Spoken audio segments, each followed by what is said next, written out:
The spotlights dimmed across the packed auditorium in downtown Boston, leaving only a single beam illuminating the center of the stage. The crowd of 500 hushed in anticipation. Olivia Matthews took a deep breath backstage, smoothing the front of her crimson blazer, a power color, her brand manager called it. She closed her eyes momentarily, centering herself as she had done countless times before. "You've got this," whispered Daniela, her assistant and closest friend, squeezing her shoulder. When the MC called her name, Olivia strode onto the stage with the confident gait she had practiced for years. The audience erupted in applause as she approached the microphone, her smile genuine despite the familiar flutter of nerves. "Thank you all for coming," she began, her voice warm and measured. "I want to start by asking you a question. How many of you have ever felt like you were taking up too much space in the world?" Hands rose throughout the audience, tentative at first, then more confidently, as Olivia nodded encouragingly. "Me too," she continued.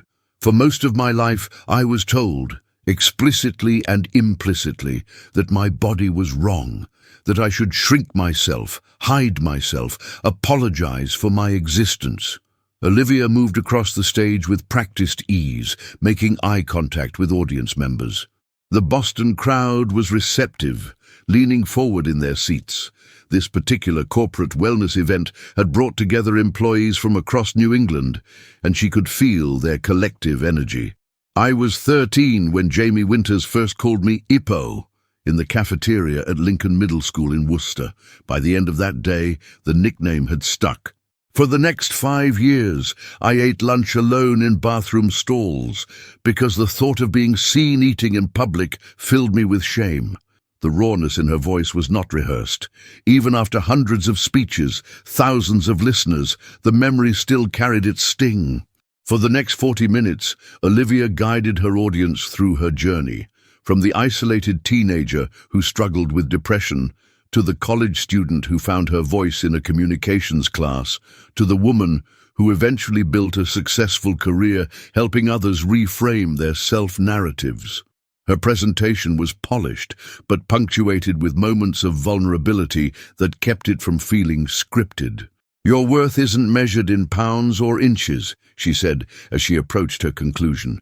"It's measured in the lives you touch, the love you give, the change you create. The world doesn't need you to be smaller. It needs you to be exactly who you are, in all your magnificent fullness." The standing ovation that followed was thunderous. As Olivia thanked the crowd, her gaze swept across the sea of faces, many with tears streaming down their cheeks. This was why she did this work, these moments of connection, of shared humanity. Backstage, as Daniela handed her a bottle of water, Olivia's phone buzzed with a notification.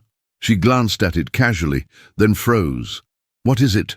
Daniela asked. Noting the sudden change in her friend's demeanor, Olivia held up the phone, her hand trembling slightly. "It's an email from Theodore Grant. The media mogul. That's amazing. He's producing a primetime special on transformative voices for national public television. They want me as the featured speaker." Olivia's voice was hollow, despite the apparent good news. "It's scheduled to film in 3 weeks in New York. Liv, this is what you've been working toward. National exposure, a chance to reach millions." But Olivia wasn't listening anymore. She was staring at the production team list attached to the email, specifically at one name that sent ice through her veins. James Winters, executive producer. Jamie. After 15 years, the architect of her adolescent torment had resurfaced, now in a position to influence the biggest opportunity of her career. "Liv?" Daniela's voice seemed to come from far away. "I know him," Olivia finally managed, her throat tight. "James Winters. He's the one who—" Understanding dawned on Daniela's face. "The one from your stories. Your high school bully." Olivia nodded, memories flooding back. The daily humiliations, the cruel pranks, the systematic dismantling of her self-worth. She had shared these stories with thousands of strangers as part of her message of resilience, but the prospect of facing the actual person behind them made her feel 13 again, small, vulnerable, terrified. "I can't do it," she whispered, sinking into a chair. "I can't face him." "But this is your big break," Daniela insisted, kneeling beside her. "You can't let him take this from you too." Olivia looked at her friend, conflict evident in her eyes. Her entire career was built on the premise that she had overcome her past, that she had transformed her pain into purpose. She preached self-acceptance and courage to others daily. But now, faced with the embodiment of her worst memories, she wondered if her healing was as complete as she had believed. As they left the auditorium, Boston's evening chill cut through Olivia's blazer. The city skyline glittered against the darkening sky, indifferent to her internal turmoil. She had 3 weeks to decide: retreat from the opportunity of a lifetime, or confront the person who had once made her believe she wasn't worthy of any opportunity at all. Olivia's apartment in the Back Bay area of Boston was her sanctuary, a place where she controlled every element, from the soft, neutral tones of the decor to the carefully curated bookshelves filled with volumes on psychology, communication, and self-development. But tonight, as she paced the hardwood floors, the space felt confining. "What exactly are you afraid of?" Dr. Elaine Foster asked during their emergency video session. The therapist's voice was steady, grounding. Olivia sank onto her plush couch, pulling a throw blanket around her shoulders despite the apartment's comfortable temperature. "That I'll freeze, that I'll revert to that insecure girl, that he'll look at me and somehow still have power over me." She paused, her voice dropping. "That I'm a fraud, Elaine. I tell people I've moved past my trauma, but have I really, if I'm this terrified at the mere thought of seeing him? Having an emotional reaction to confronting your abuser doesn't invalidate your progress," Dr. Foster reminded her. "Healing isn't linear, and remember, you're not the same person you were then. You have resources, support, and strength you didn't have before." After the session, Olivia stood at her window, gazing out at the Charles River. Boston had been her home for 7 years now, ever since she'd launched her speaking career after completing her master's in communications. The city's blend of historic charm and forward-thinking innovation had always resonated with her, a place that honored its past while constantly evolving. Her phone rang, disrupting her thoughts. It was Theodore Grant himself. "Ms. Matthews?" His deep voice carried the confident cadence of someone accustomed to influence. "I wanted to personally express how excited we are about the possibility of featuring you in our special." "Thank you, Mr. Grant," Olivia replied, working to keep her voice steady. "I'm honored by the invitation. Your message of transformation is precisely what we want to highlight. The way you've turned personal struggle into a platform for change. It's powerful." Olivia took a deep breath. "Mr. Grant, I noticed James Winters is on your production team." A brief pause. "Yes, James is one of our most talented EPs. Is there a concern?" "We have history," she said simply, unwilling to elaborate. "Complicated history." Another pause, longer this time. "I see. Well, television is a collaborative medium, Ms. Matthews. I trust all my professionals to work with integrity, regardless of personal connections. James will ensure your message is presented with the quality it deserves." The conversation continued with discussions of logistics, but Olivia barely processed the details. After hanging up, she called Daniela, who arrived 30 minutes later with takeout from their favorite Thai restaurant.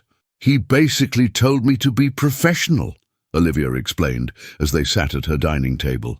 "As if I'm the one who needs to be reminded of professionalism."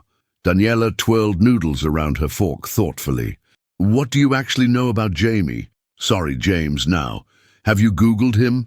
Olivia shook her head. "I've been afraid to." "Well, let's do it together."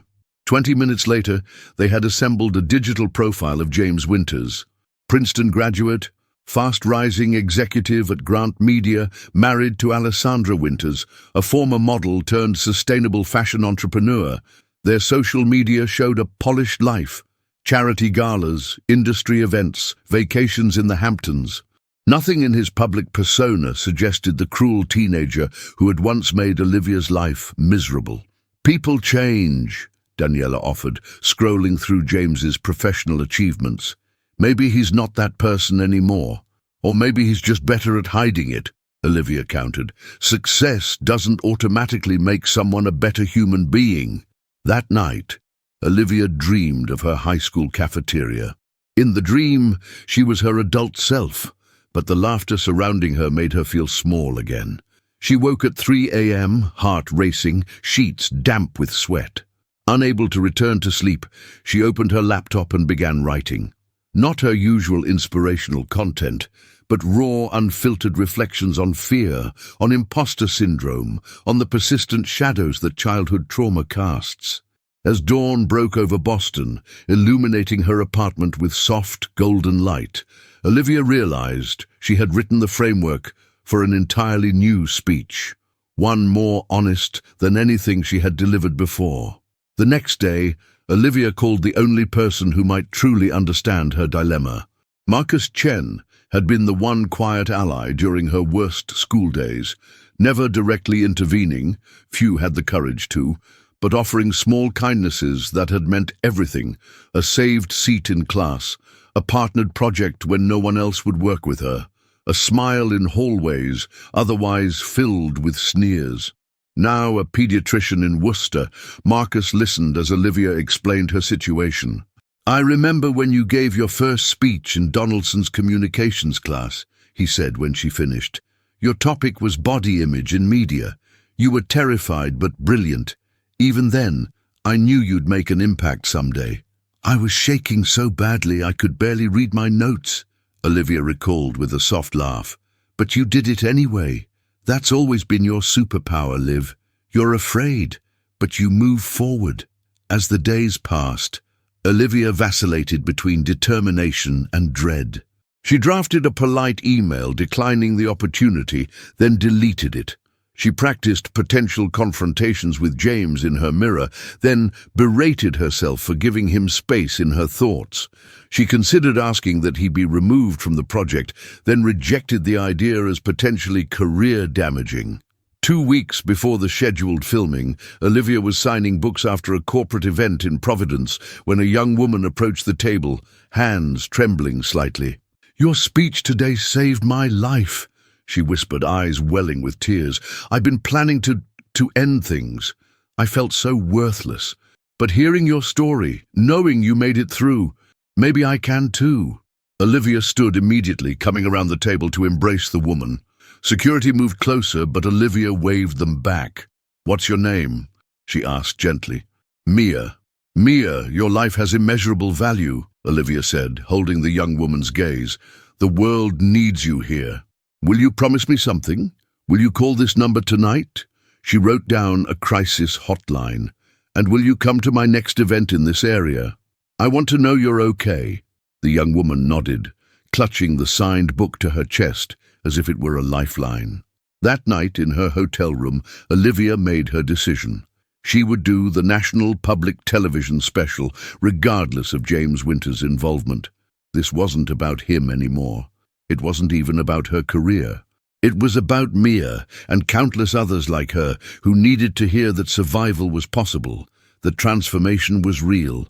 She emailed Theodore Grant her acceptance and began planning what would be the most important speech of her life. The NPT studios in Midtown Manhattan hummed with the controlled chaos typical of television production. Olivia arrived 3 hours before filming, as requested, wearing a cobalt blue dress that her stylist had selected to pop on camera without distracting from your message. Daniela accompanied her, carrying a portfolio containing Olivia's speech notes and emergency provisions: mints, tissues, a protein bar. A production assistant with a clipboard and headset greeted them at the security desk. "Ms. Matthews, I'm Emma. I'll be escorting you today." She led them through a labyrinth of corridors, chattering enthusiastically about the special. Mr. Grant rarely takes such personal interest in productions, but he's been hands-on with this one. He says your segment is the heart of the entire series. Olivia nodded politely, though her attention was fragmented, her senses hyper-alert for any sign of James Winters. The makeup room provided temporary reprieve, 45 minutes of being fussed over by professionals who treated her face and hair as a canvas requiring expert attention. "You have gorgeous bone structure," the makeup artist commented as she blended foundation. "And your eyes, so expressive. The camera will love you." Olivia managed to smile, remembering all too clearly the comments about her fat face that had once driven her to extreme diets. Now, at 34, she had achieved a peace with her body that her teenage self could never have imagined, most days at least. After makeup and a brief sound check, Emma led them to a green room where a spread of refreshments awaited. "Mr. Grant will stop by before filming to say hello. The director and executive producer will also brief you on the format." And there it was. The moment she had been simultaneously dreading and preparing for was imminent. Daniela squeezed her hand as Emma left. "Remember who you are now," her friend whispered. 20 minutes later the door opened, and Theodore Grant entered. An imposing figure with silver-streaked dark hair and the confident demeanor of a man accustomed to commanding rooms. Behind him walked a petite woman with sharp features and a tablet, whom he introduced as the director, Vivian Park. And then James Winters stepped into the room. 15 years had matured his once boyish features. The sandy hair was shorter, professionally styled. The lanky frame had filled out into the solid build of a man who likely maintained a gym membership. But his eyes, those were unmistakable. The same cool blue that had regarded her with contempt across crowded school hallways. "Olivia Matthews," Theodore said warmly. "Allow me to introduce our executive producer, James Winters." The world seemed to narrow to this single moment. Olivia felt 13 again, then 16, then 21, all her past selves converging as she stood face to face with the person whose words had once defined her self-worth. But she was also 34, accomplished, standing on her own authority in a room where she had been invited because of her voice, her message, her impact. She extended her hand. "James, it's been a long time."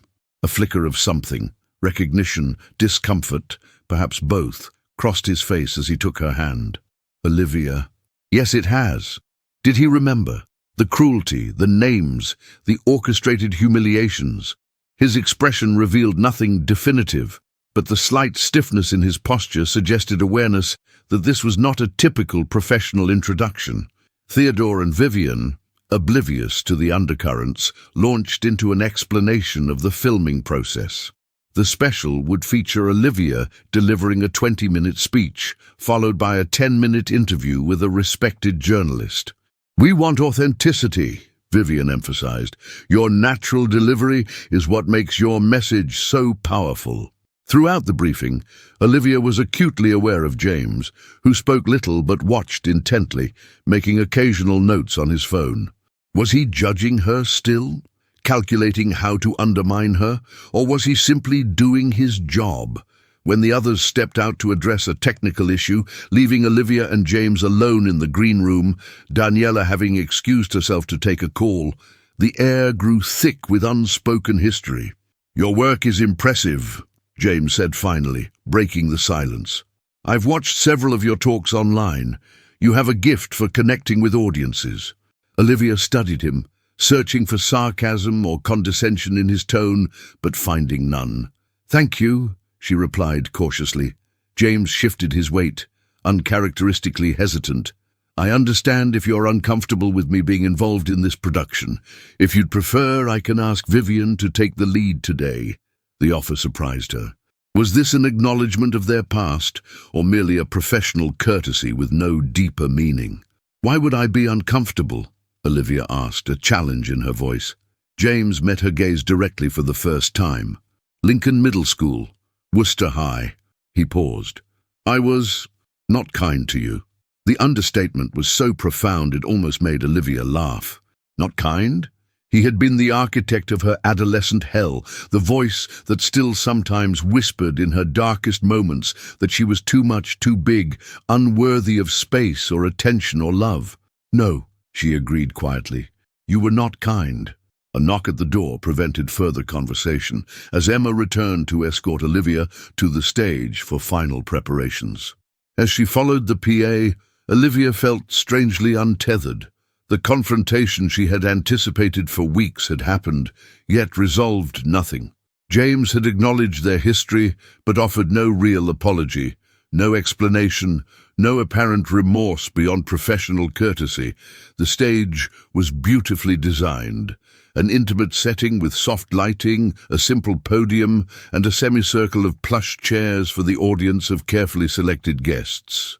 As the studio filled, Olivia reviewed her notes one last time, though she had memorized every word. This speech was different from her usual presentations. Inspired by her confrontation with the past, she had crafted something more raw, more honest, addressing not just her triumph over bullying, but the ongoing work of healing, the reality that some wounds never fully close, but can become sources of strength. From the wings, she could see James conferring with camera operators, with sound technicians, with Theodore Grant. Professional, focused, seemingly unbothered by the history between them. When the floor director signaled 5 minutes to air, Olivia closed her eyes and centered herself. She had faced her tormentor and remained standing. Whatever happened next, she had already won the most important battle, the one against the voice inside that had once believed James Winters's cruel assessment of her worth. The lights dimmed, and the host walked onto the stage to enthusiastic applause. As he began introducing her, emphasizing her journey from victim to victor, Olivia felt a calm certainty settle over her. She wasn't here for James. She wasn't even here for her career. She was here for every person who had ever been made to feel they were too much or not enough. She was here for the truth she had earned the right to speak. Please welcome Olivia Matthews. The applause washed over her as she walked onto the stage, her steps measured and confident. The studio lights were warm on her skin, the audience a blur of expectant faces. She took her position at the center of the stage, without notes, without a podium, nothing between her and the people who had come to hear her story. "Thank you," she began, her voice clear and strong. "I want to start by telling you about a girl who believed she didn't deserve to take up space in the world." For the next 20 minutes, Olivia spoke with a raw authenticity that captivated the studio audience. She shared not just the familiar beats of her journey, the bullying, the depression, the eventual reclamation of her self-worth, but also the complicated, messy truth of ongoing healing. "We love transformation stories because they're neat and tidy," she said. "Before and after, problem and solution, wound and scar. But real healing isn't like that. Real healing is cyclical. Some days I stand before thousands and feel invincible. Other days, a casual comment about my appearance can send me spiraling back to that school cafeteria." From her position on stage, she could see James in the shadows beyond the camera operators, his expression unreadable as he monitored the production. She addressed her next words directly to the camera, knowing they would reach millions, but feeling in that moment as if she were speaking only to him. "The people who hurt us rarely understand the permanence of their impact. A joke to them might be a scar we carry forever, but understanding this has given me compassion, not just for my younger self, but sometimes, on my better days, even for those who caused the harm."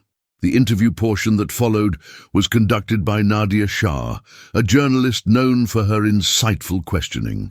Seated in comfortable chairs at center stage, their conversation flowed naturally from Olivia's speech. "You've spoken about forgiveness in your work," Nadia noted. "Do you believe it's necessary for healing?" Olivia considered the question carefully. "I used to think forgiveness was a gift you gave to others. Now I understand it's a gift you give yourself. It's saying, I will no longer allow this pain to control my choices." But she paused, choosing her next words deliberately. "Forgiveness doesn't require reconciliation. It doesn't require pretending the harm never happened. And it certainly doesn't require allowing harmful people continued access to your life. As the interview concluded, the audience rose in a standing ovation. Olivia felt the familiar surge of connection, of purpose fulfilled. But today, there was something more, a deeper sense of liberation, as if she had finally spoken words she had been holding inside for 15 years. Backstage, Theodore Grant was effusive. Extraordinary, Ms. Matthews. Absolutely extraordinary. This will resonate with so many viewers. Daniela hugged her tightly. You were magnificent. As the post-production bustle continued around them, James approached, his expression serious. Could I speak with you privately for a moment? Daniela shot Olivia a concerned look, but Olivia nodded reassuringly. It's okay. I'll meet you by the elevators in 10 minutes. James led her to a small conference room away from the main activity. For a moment, he seemed at a loss for words, a stark contrast to the confident executive who had been directing the production all day. Your speech, he finally said. It was powerful. Thank you. He ran a hand through his hair, a gesture that reminded Olivia of the teenage boy he had once been. I didn't know if you would remember me. You thought I might forget? The question came out sharper than intended. James winced. No, that was poorly phrased. I meant I wasn't sure if I was just one of many who treated you badly or if I stood out. You stood out, Olivia confirmed quietly. He nodded, accepting this. I've thought about reaching out over the years, especially after I saw your first TED Talk. But I wasn't sure if contact from me would be welcome or just reopen wounds. And now? Now I need to say I'm sorry, he said simply. What I did, what I led others to do, was cruel and inexcusable. There's no justification. I was insecure and took it out on you because you were an easy target, because no one stopped me. The apology was unexpected. Not because Olivia hadn't imagined this moment. She had, countless times. But because in her imaginings, she had always been the one in control, imperious and unmoved. Now, faced with actual contrition, she found herself unsure how to respond. I don't expect forgiveness, James continued when she remained silent. I just want you to know that I recognize the harm I caused, and I live with that knowledge. Your success, your resilience, they're testaments to your strength, not to any kind of redemptive narrative for me. Olivia studied him, seeing for the first time not the tormentor of her youth or the polished media executive, but simply a flawed human being carrying his own regrets. I forgave you years ago, James, she said finally, not for your benefit, but for mine. I couldn't move forward while carrying that much anger. Relief flickered across his face, quickly replaced by solemnity. You didn't owe me that. No, I didn't. Just as you don't owe me this apology. But I appreciate it nonetheless. An awkward silence settled between them. Two adults standing in the shadow of their childhood selves, uncertain how to proceed beyond this moment of acknowledgement. Your wife, Olivia said, changing the subject. Alessandra. She does work with eating disorder awareness, doesn't she? James looked surprised. Yes, it's deeply personal for her. She struggled with anorexia as a model. I've read about her foundation. The work is important, he nodded. She'd admire what you're doing, the way you're using your experience to help others. Another pause, less awkward this time. I should find Daniela, Olivia said, glancing at her watch. We have a train to catch. Of course. James opened the door, then hesitated. Theodore wants to discuss future collaborations with you. A regular segment, perhaps. You'd be brilliant. Olivia considered this. 6 weeks ago, such an opportunity would have seemed like the culmination of all her professional aspirations. Now, having faced her past and spoken her most authentic truth on national television, she found herself re-evaluating what success truly meant to her. I'll think about it, she promised.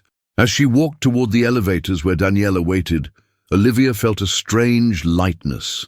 The confrontation she had dreaded had become neither the vindication nor the re-traumatization she had feared, but something more nuanced. an acknowledgement of a shared history, viewed now through the wisdom of years. Outside the NPT building, New York City pulsed with its characteristic energy. Yellow taxis streamed past, pedestrians hurried along sidewalks, the early autumn air carried hints of exhaust and pretzels and possibility. "Are you okay?" Daniela asked as they made their way toward Penn Station. Olivia considered the question. Was she okay? The answer, she realized, had never been a simple yes or no. She was healing. She was growing. She was embracing the complexity of being human in a world that preferred simple narratives. "I'm more than okay," she said, linking her arm through her friend's. "I'm exactly where I need to be." That evening, as their train sped northward toward Boston, Olivia opened her laptop and began typing. Not a speech this time, but the outline for a book. One that would explore the messy, non-linear nature of healing, the complexity of forgiveness, and the power of owning one's complete story. Her phone buzzed with a notification. The NPT special was already generating buzz on social media, with clips of her speech being shared widely. Among the notifications was an email from Theodore Grant with the subject line, "Preliminary ratings, extraordinary." Olivia smiled, but set the phone aside.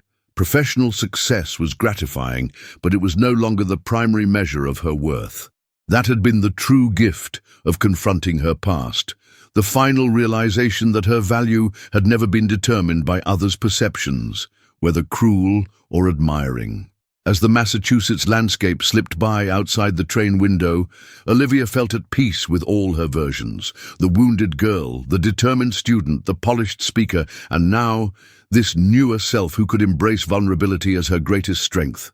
She had faced cruelty and transformed it into purpose. But more importantly, she had faced herself, all her fears, her doubts, her ongoing struggles, and found that she was enough, had always been enough. That was the message worth sharing. That was the story still being written.